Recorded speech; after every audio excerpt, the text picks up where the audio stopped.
Pejim-baovao hafa tanteraka kosa indray dia nivory ara-potoana ny 7 febroary lasa teo ny filan-kevitra munisipaly sy ny mpanatanteraka atao amin'ny commune Antananarivo renivohitra.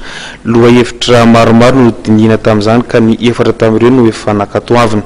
Anisan'izany indrindra ny mahakasika ny tany etsy Andotapenaka, voalaza fa atao fobe figazana fiarakodia. Nomeny filan-kevitra munisipaly alalana ny mpanatanteraka ifampirara amin'ny groupe Tico amin'ny fanaovana foibe figazana fiarakodia na fourrière ny tany etsy Andotapenaka asipantsina ny tetibola 7 any commune Antananarivo renivohitra izay ahitana indrindra fampiakarana 20 isanjato ny ofatsena box Anosbe raha toka 100 isanjato zany teo aloha. Noekena ny fandoavana ny vola voalohany ekara ilan'ny vato nandritra ny taona 5 izay toerana misy ny EPP ahitana ankizy mpianatra misy 5 sy 600.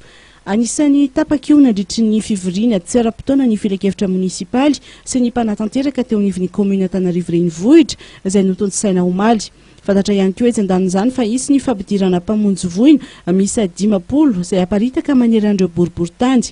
Marina fa eo amin'ny 10 amin'izao eo amin'izao fotoana izao ireo mpamonjy voina miasa eto an-drenivohitra. Isy ihany koa raha ny tapaka omaly ihany ny fampidirana polisy munisipaly misy 100 ka ny 10 avy amin'ny fifananana ho an'ny anivelany ka ny ambiny kosa avy ao anatiny. Nanome toky ireo tompon'andraikitra fa izotra ao anatin'ny mangarahara izany fifaninanana izany.